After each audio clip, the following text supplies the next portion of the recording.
Big pass ஹவுஸ்ல rowdy மாதிரி behave பண்ணவங்கள வார கடைசியில ஹோஸ்ட் பண்ணவங்க எப்படி ஹேண்டில் பண்ணாங்க அப்படிங்கறத பார்க்க போறோம். அதுல முதலாவதா பிக் பாஸ் சீசன் 8ல ராணவ ராயன் சண்டை போட்டுக்கிட்டத நம்ம விஜய் சேதுபதி எப்படி ஹேண்டில் பண்றாரு அப்படிங்கறத பாருங்களேன். ராணவ், ரயான், ஜெஃப்ரி நம்ம இன்னொருத்தர் உடம்ப நசுக்கிறோமே அப்படின்ற ஒரு விஷயம் ராணவ் உங்களுக்கு கேட்கலையா முடியலன்னு சொன்னது.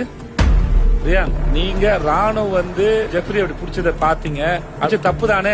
தப்பு தான் சார். அப்ப நீங்க வஞ்சரையை புடிச்சீங்களா? அது என்னது? ஆனா உடிச்சு போச்சுன்னு பிக் பாஸ் ஒரு பஸ்ஸரை அமுக்குனார்ல, அதுக்கப்புறம் என்ன ரியான் பண்ணீங்க? இந்த மாதிரிலாம் அட்வைஸ் பண்ணிக்கிட்டு இருந்தா டிஆர்பி கண்டிப்பா ஏறவே ஏறாது. அதுதான் உண்மை. இதே மாதிரியான சம்பவம் கமல் அவர்களுக்கு இருந்தப்ப நடந்துருந்துச்சுன்னா அவர் எப்படி ஹேண்டில் பண்ணிருப்பாரு அப்படிங்கறத பாருங்களேன். சொருகுவேன் அப்படின்னு சொன்னீங்களே, எங்க சொருகுவீங்க? இங்கயா இங்கயா இங்கயா? என்ன அர்த்தத்துல சொல்றீங்கிறது எனக்கு தெரியணும். நீங்க சொருகிறதுக்கு சின்ன ஒரு இடம்